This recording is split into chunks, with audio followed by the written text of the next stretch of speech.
जय Hind students. Last class में हमने देखा था electric field eight the centre of a charge semi circular arc. I hope आपको याद होगा कि उसमें हमने इलेक्ट्रिक फील्ड निकाली थी और इलेक्ट्रिक फील्ड पूरी उसके परपेंडिकुलर आई थी। ओके उसके बाद मैंने बताया कि हम लोग इलेक्ट्रिक फील्ड बहुत सारे चार्ज अरेंजमेंट के कारण देखेंगे। तो ये पहला चार्ज अरेंजमेंट है जो हम लोग बहुत सारे चार्ज अरेंजमेंट देखेंगे। उसमें सबसे उसमें है कि डाइपोल प्लस माइनस जब इक्वल नेगेटिव चार्ज होते हैं, प्लस माइनस जब इक्वल चार्जेस होते हैं एक फिक्स्ड लेंथ पर, उसे डाइपोल कहते हैं। हाल मैं बताऊंगा क्या डाइपोल होता है।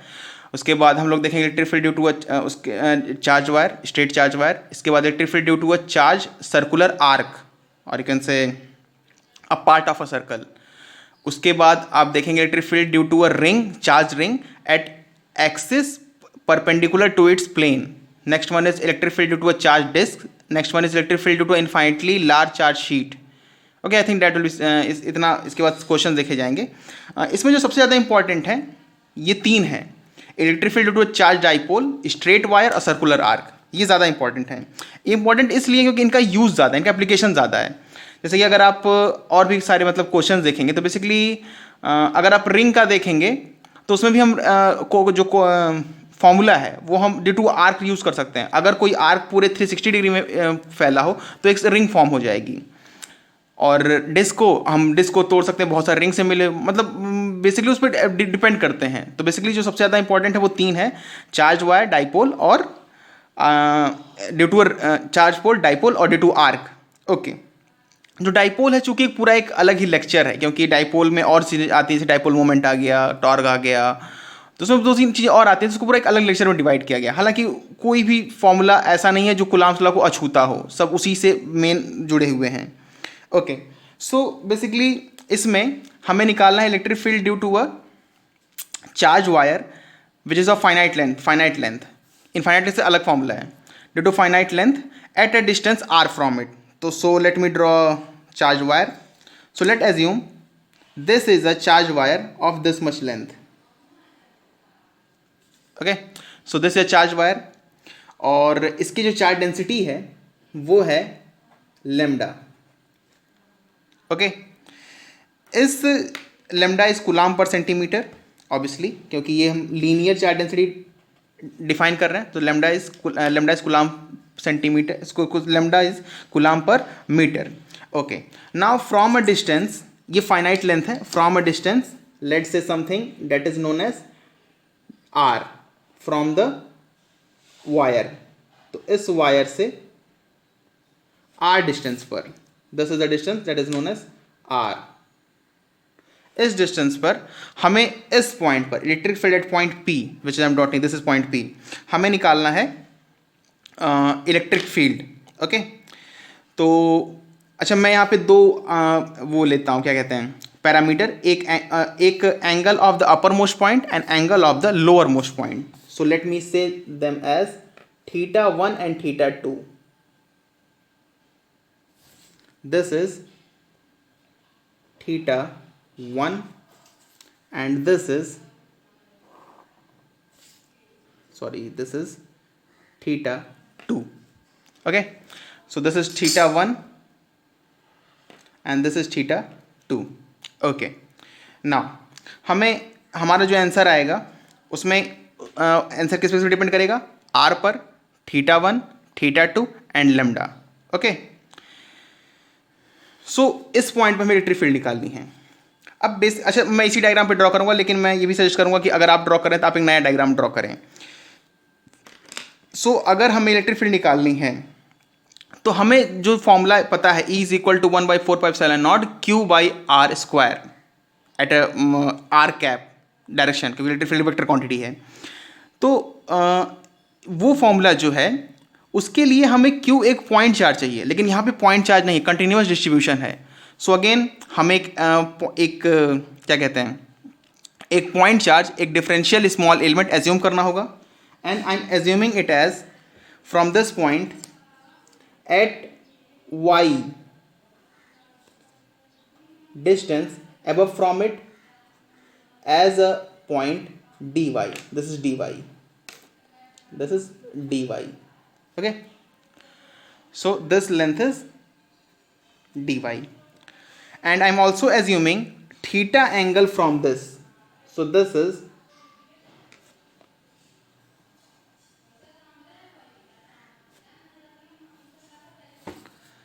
theta and this is d theta. Okay, I hope आपको क्लियर हो रहा होगा. तो यहाँ पर हमें निकालना है इस पॉइंट पर इस एलिमेंट, स्मॉल डिफरेंशियल एलिमेंट की वजह से इलेक्ट्रिक फील्ड. तो सबसे पहले इलेक्ट्रिक फील्ड उससे रेडियली आउटवर्ड होती है, तो इलेक्ट्रिक फील्ड जो यहाँ पर आएगी वो इसके अलॉन्ग होगी, अगर आपको क्लियर हो रहा है तो. और मैं इसे एक्सटेंड कर देता हूँ ये. ओके, सो आई होप आपको क्लियर होगा. ये एंगल चूंकि थीटा है तो ये एंगल थीटा होगा. ओके, इस dy में जो चार्ज है उसे मैं कह रहा हूं dq, small charge in length dy, small differential length that is dy. Okay, so dq में इतना चार्ज है. अब बात है कि dq में चार्ज कितना है, तो आपको पता होगा कि जो चार्ज का फॉर्मूला था वो था लैम्डा इंटू लेंथ. ओके, तो dy, इसकी लेंथ कितनी है, dy है, तो dq होगा, dq will be equal to lambda into dy. I hope आपको क्लियर हो रहा होगा. अच्छा, तो यहाँ पे अच्छा एक पॉइंट और, कि ये जो दूरी आप देख पा रहे हैं, ये दूरी, ये डिस्टेंस कितना है, ये डिस्टेंस होगा, ये जो पूरा डिस्टेंस यहाँ से यहाँ तक का दिख रहा है, जिसका हमें यूज़ करना है 1/r² इलेक्ट्रिक फील्ड के फॉर्मूला में, वो डिस्टेंस कितना है. बेस हमारा जो r है, ये एंगल है थीटा. आई होप आपको क्लियर होगा. हाइपोटेन्यूज होगा r sec theta. Okay, so this will be r sec theta. So D का फॉर्मूला क्या था, डी का फॉर्मूला था, अगर मैं आपको क्लियर करूं, अच्छा हमने दो फॉर्मूले लिखे थे, मैं यहाँ लिख देता हूं. E इज इक्वल टू, ये मैं वेक्टर फॉर्म में लिख रहा हूं, 1/4πε0 q r vector upon r magnitude cube, क्योंकि r वेक्टर ऊपर लिखा हूं, r कैप लिखता तो r क्यूब ही लिखता. Okay, next one was E is equal to 1/4πε0 q/r². अच्छा मैम, मुझे क्लियर याद नहीं कि मैंने आपको बताया था या नहीं, हालांकि मैंने कुलाम सुलाम बताया था कि ये जो फॉर्मूला है इसमें आप साइन को पुट करेंगे, और ये जो फॉर्मूला है इसमें आप साइन को पुट नहीं करेंगे. ये सिर्फ मैग्नीट्यूड देता है, ये फॉर्मूला सिर्फ हमें मैग्नीट्यूड दे सकता है. और डायरेक्शन कैसे निकालेंगे, लॉजिक से, प्लस चार्ज से, प्लस पॉइंट चार्ज से इलेक्ट्रिक फील्ड रेडियली आउटवर्ड होती है और नेगेटिव से रेडियली इनवर्ड होती है. ये फॉर्मूला हमें डायरेक्शन और मैग्नीट्यूड दोनों देगा. इसमें हम क्यू के साइन को पुट करेंगे, लेकिन इसमें क्यू के साइन को पुट नहीं करेंगे. हालांकि इसमें साइन की कोई प्रॉब्लम नहीं है, क्योंकि चार्ज पॉजिटिव ही है. ओके, लेकिन चार्ज नेगेटिव तो आपको ये माइंड में रखना होगा कि क्यू को साइन किसमें पुट करेंगे, किसमें नहीं करेंगे. सिली मिस्टेक नहीं तो हो सकती है, अब डायरेक्शन उल्टा आएगा. ओके, तो यहाँ पे जो डी मैं लिखूंगा, ये मैं लिखूंगा 1/4πε0 dq. ओके, dq मतलब इसमें जितना चार्ज है dq अपॉन, चूंकि मैंने डायरेक्शन देखी एरो से रिप्रेजेंट कर दी, तो मैं डायरेक्शन इसमें नहीं लिख रहा हूँ, मैं सिर्फ मैग्नीट्यूड लिख रहा हूँ, मैं ये फॉर्मूले का यूज कर रहा हूँ. dq अपॉन डिस्टेंस का, डिस्टेंस यहाँ से डिस्टेंस कितनी है, r sec थीटा, तो this will be r sec theta whole square, और I can write it as de is equal to 1/4πε0. What is dq. अब बात है कि dq क्या है, तो आपको क्लियर हो रहा होगा कि dq यहाँ से dq is equal to lambda into D Y upon r square sec square theta. Okay, तो पहली बात क्या हम डी को इंटीग्रेट कर सकते हैं, नहीं कर सकते हैं, क्योंकि सारे जो चार्ज एलिमेंट हैं, जैसे ये है, एक ये है, एक ये है, एक ये है, ऐसे बहुत सारे चार्ज एलिमेंट, इनफाइनटली चार्ज एलिमेंट होंगे, क्या सबके डायरेक्शन सेम आएगी, नहीं. तो हमें इसको डी को ऐसे दो डायरेक्शन में तोड़ना होगा जिसके डायरेक्शन सेम आए. तो हम, मेरे पास दो पार्ट है, एक ये, इसे मैं कह रहा हूं ई परपेंडिकुलर, और ये क्या होगा, ये होगा equal to D E cos theta, और इसे मैं कह रहा हूं ई पैरेलल, ये होगा D E sine theta. Okay. ऐसा मैंने क्यों किया, ऐसा इसलिए किया क्योंकि मान लीजिए आप इसे x कह दें, इसे y कह दें, ठीक है, इसे x कह दें, इसे y कह दें, लेकिन अगर ये चार्ज ऐसे ऐसे ना, मतलब ऐसे ना होने की बजाय ऐसे हो जाए तो आपका ये वाला कंपोनेंट ऊपर हो जाएगा, तब वो y हो जाएगा आपके लिए, ठीक है। तो ऐसे रेफरेंस ना लीजिए जो कि हर हमेशा बदलता रहे, ऐसा रेफरेंस लीजिए जो चेंज ना हो। इसलिए मैं ले रहा हूँ E perpendicular and E parallel, D cos theta D sine theta. कोई भी डाउट हो तो बेशक पूछिएगा, इंपॉर्टेंट डेरिवेशन है, इसका यूज आगे होगा। Okay, board point of view से डेरिवेशन तो इंपॉर्टेंट नहीं है क्योंकि बोर्ड में डेरिवेशन नहीं आया आई थिंक, लेकिन फिर भी कॉन्सेप्ट पॉइंट ऑफ व्यू से डेरिवेशन बहुत इंपॉर्टेंट है। Okay, so E perpendicular D cos theta, E parallel D sine theta. अच्छा, इसमें प्रॉब्लम क्या है? अच्छा, स्टूडेंट ये भी पूछते हैं सर आपने दो एलिमेंट क्यों लिए, वाई डी आई भी लिया है और थीटा डी थीटा भी लिया है। ऐसा इसलिए लिया है क्योंकि मुझे आगे पता था कि इसे देखिए, इसे आप इंडिकेट किसके रेस्पेक्ट में करेंगे, डी वाई के, लेकिन थीटा है, थीटा वेरिएबल है, तो हमें क्या करना होगा, या तो थीटा को वाई में कन्वर्ट करें या फिर वाई को थीटा में। अब हमें कन्वर्जन करना है। अच्छा, तो सबसे पहले एक पॉइंट बताता हूं छोटा सा, एकदम छोटा सा। अगर आप कहें, जैसे मैं यहां पे ऐसे ड्रॉ करता हूं एक ऐसी लाइन जो इन दोनों लाइन परपेंडिकुलर हो, ऐसे, है वो क्लियर हो रहा होगा, तो इस लाइन का लेंथ कितना होगा? ठीक है, क्या मैं कह सकता हूं dy इज इक्वल टू, क्या मैं कह सकता हूं dy is equal to, length क्या होता है, आर्क लेंथ क्या होती है, dy जैसे आपको दिख रहा होगा आर्क है, तो आर्क लेंथ क्या होती है? आर्क लेंथ होती है radius into angle met at the centre. तो angle met at the centre D theta है, और ये रेडियस लेंथ कितना है, आर सेक थीटा। तो क्या D Y R sec theta into D theta होगा? क्या D Y equal to R, I hope आपको विजुअल होगा, D Y equal to R sec theta into D theta होगा? क्या ऐसा होगा? अगर आप ऐसा समझते हैं तो गलत है, ये नहीं होगा, बिल्कुल भी नहीं होगा, क्योंकि जो रेडियस एलिमेंट है वो देखिए इसके अलोंग है, ठीक है, और जो y है वो इस तरफ है, ऊपर की तरफ है। तो आपको शायद ये ट्रायंगल बहुत छोटा दिख रहा होगा, हालांकि मैं इसको भी यहाँ जूम करके बना रहा हूँ, तो ये दोनों लेंथ आपको दिख रही सेम नहीं है, तो मतलब D Y R sec theta के इक्वल नहीं होगा। मैं एक ट्रायंगल बनाता हूँ, ये ट्रायंगल देखिए,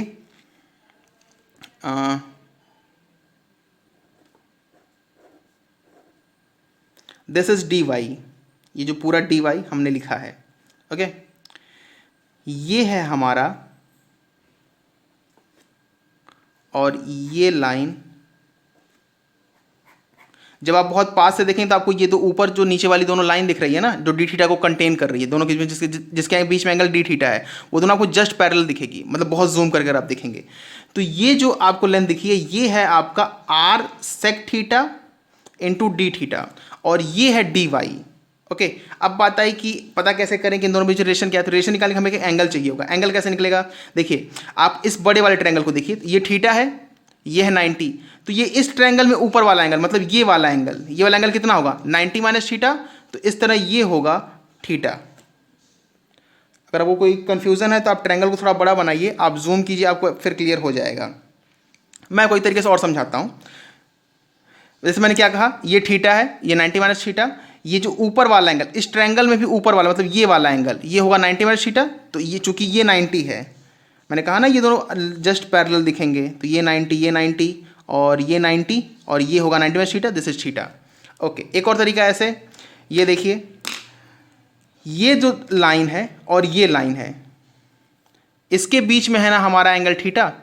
अगर मैं इन दोनों लाइन को 90 से शिफ्ट कर दूं, 90 से ऐसे कर दूं, तो देखिए आपको मिलेगा कि इन दोनों के बीच के एंगल बनेगा, और ये एंगल यही एंगल है हमारा थीटा।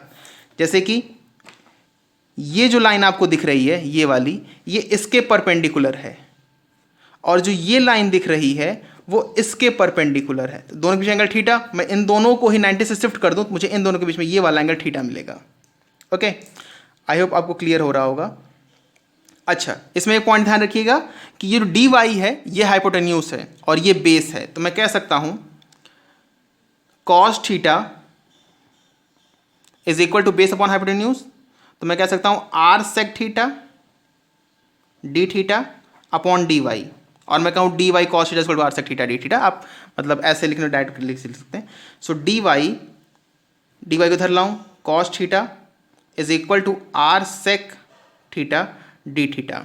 अच्छा, मैं थीटा को वाई में कन्वर्ट करने के बजाय वाई को थीटा में कन्वर्ट कर रहा हूँ। ऐसा क्यों? क्योंकि अब देखिए हमारे पास लिमिट किस में है, थीटा 1 और थीटा 2 में। हमारे पास ये लेंथ और लेंथ पता नहीं है।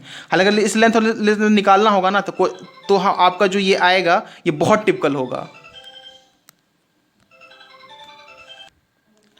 ओके तो हम कभी भी ये लेंथ और इस लेंथ के टर्म्स में नहीं निकालते मतलब इस इलेक्ट्रिक फील्ड को। हालांकि आप निकालना चाहे ऐसा नहीं कि आप निकाल नहीं सकते, निकाल सकते हैं। बेसिकली आप क्या कर सकते हैं, ये जो आंसर आएगा ना उसमें थीटा 1 थीटा 2 के टर्म्स में आएगा। आप थीटा 1 और थीटा 2 को इस लेंथ और इस लेंथ के टर्म्स में पुट करिए तो भी आपका आंसर आ जाएगा।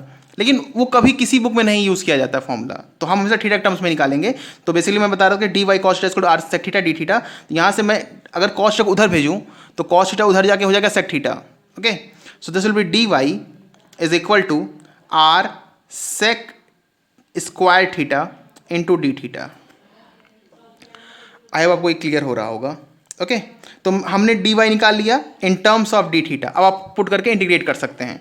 अच्छा अगर इस तरीके से किसी को कोई डाउट है तो मैं आपको एक तरीके से और समझाता हूँ, वो थोड़ा ईजी है इससे। ओके लेकिन अगर फिर भी डाउट है तो आप चिंता मत कीजिए। आप यूँ समझिए टीचर आपके घर का है, कमेंट कीजिए, टीचर जरूर आंसर बताएगा।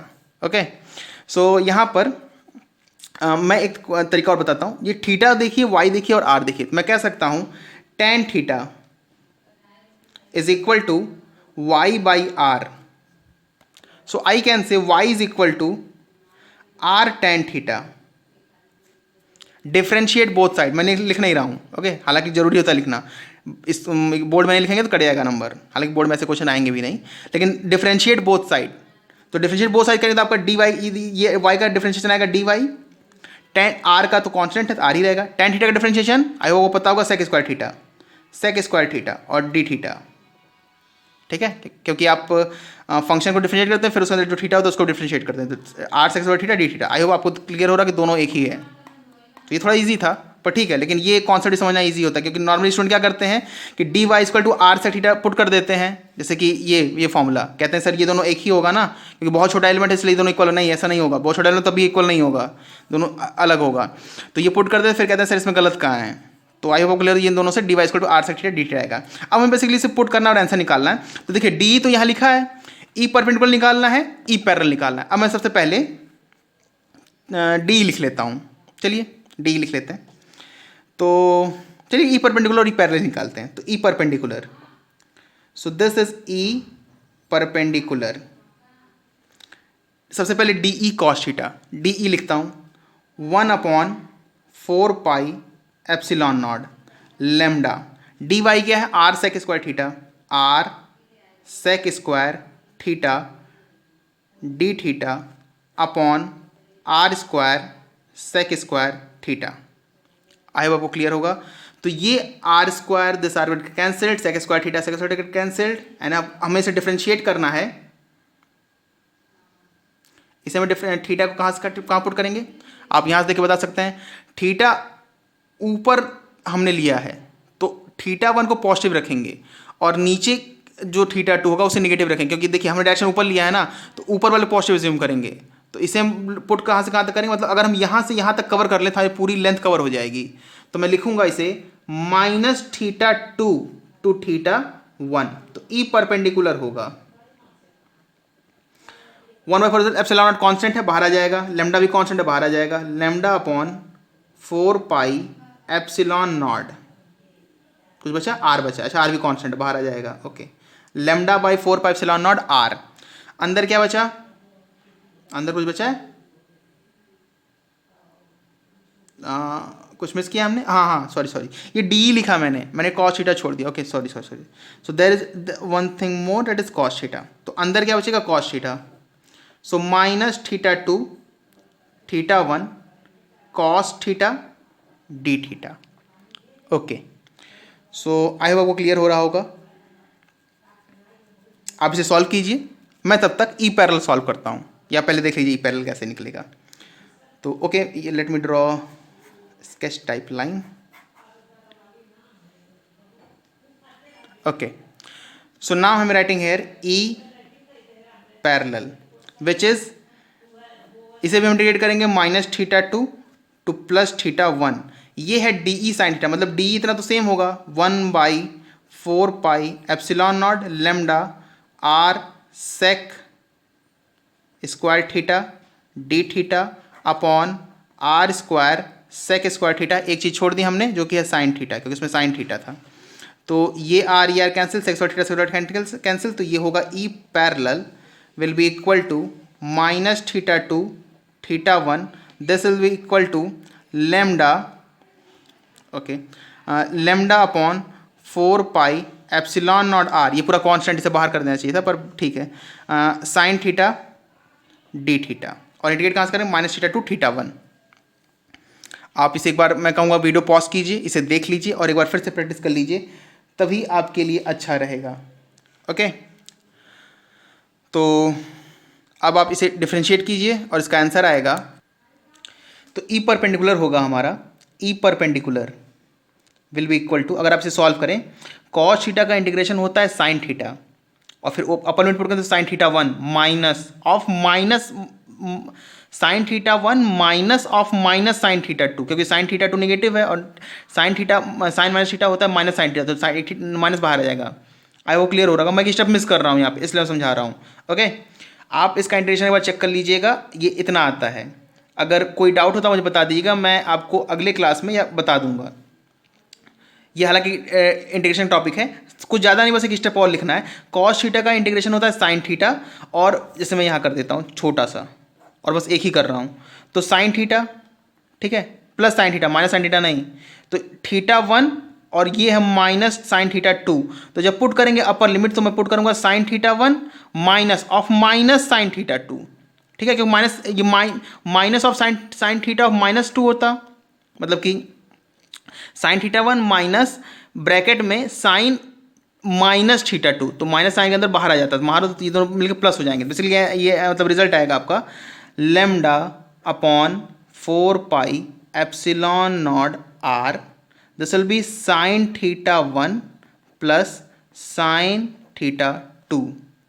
Okay, this E parallel will be equal to lambda by 4 pi epsilon naught R. अच्छा, साइन थीटा इंटीग्रेशन कितना, साइन थीटा का इंटीग्रेशन होता है माइनस कॉस थीटा। ओके, तो आप इसे सॉल्व करेंगे तो ये आएगा कॉस थीटा 2, क्योंकि माइनस कॉस थीटा, ये होगा माइनस, ये होगा प्लस, तो माइनस ये होगा आपका माइनस साथ, ये होगा प्लस के साथ, तो cos theta 2 minus cos theta 1। आप इसे सॉल्व करके जरूर एक बार निकालिएगा, so you will get this answer. Okay, so ये दोनों ही आंसर बहुत इंपॉर्टेंट हैं।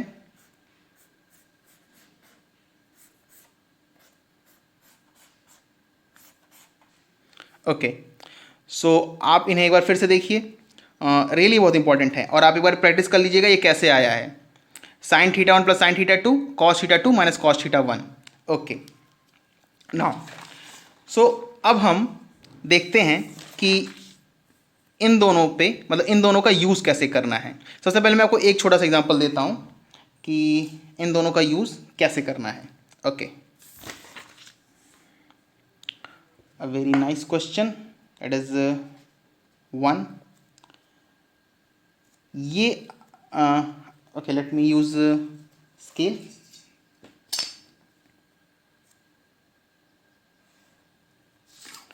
this is a line, it is given that this is lambda coulomb per meter, and from there's a point shown as this, and this angle is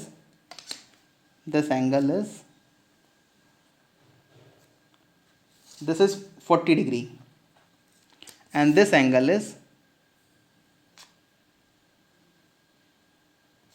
20 degree.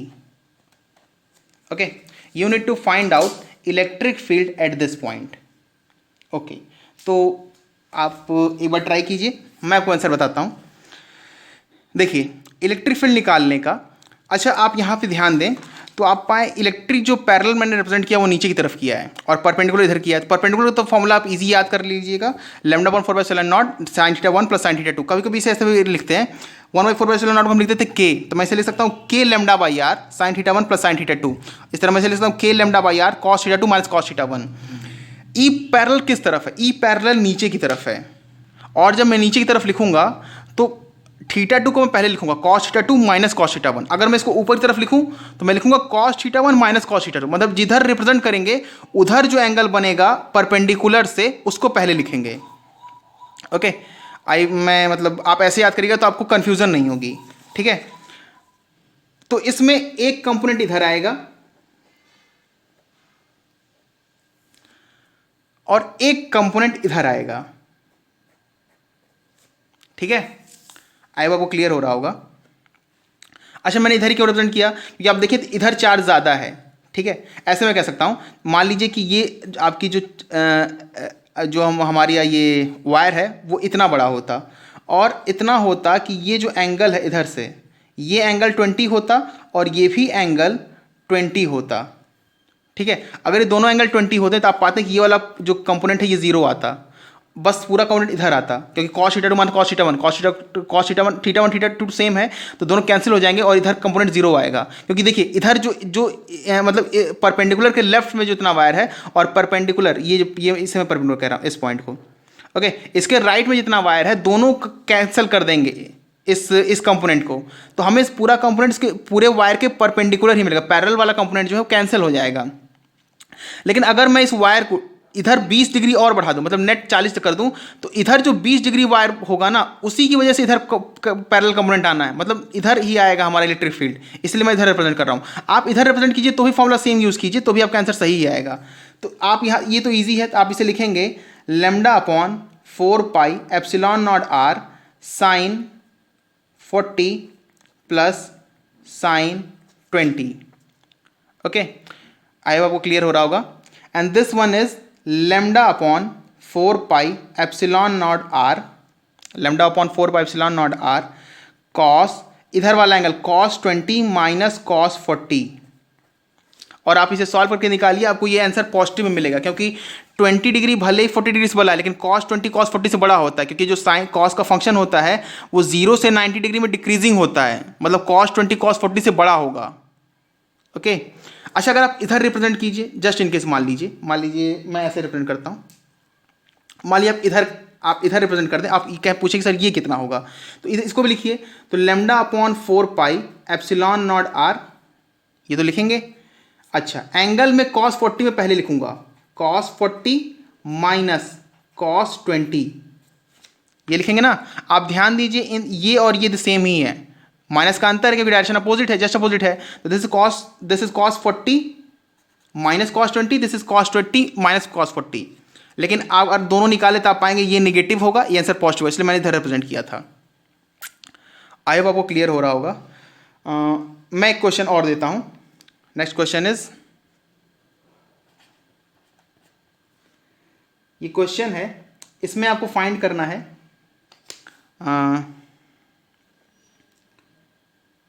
बताया गया है कि this is lambda coulomb पर metre और this is R, this angle is 60 degree and this angle is 45। आप इसे solve करिएगा। मैं दूसरा क्वेश्चन मैं अगले क्लास में इसका आंसर बता दूंगा। चलिए मैं इसे बता देता हूँ, ये बहुत ज़्यादा टाइम नहीं लेगा, मैं शॉर्ट फॉर्म में सॉल्व करता हूँ और इसी सोल्यूशन भी करता हूँ। तो यहाँ मैं इधर रिप्रेजेंट कर रहा हूँ ई परपेंडिकुलर और मैं इधर रिप्रेजेंट कर रहा हूँ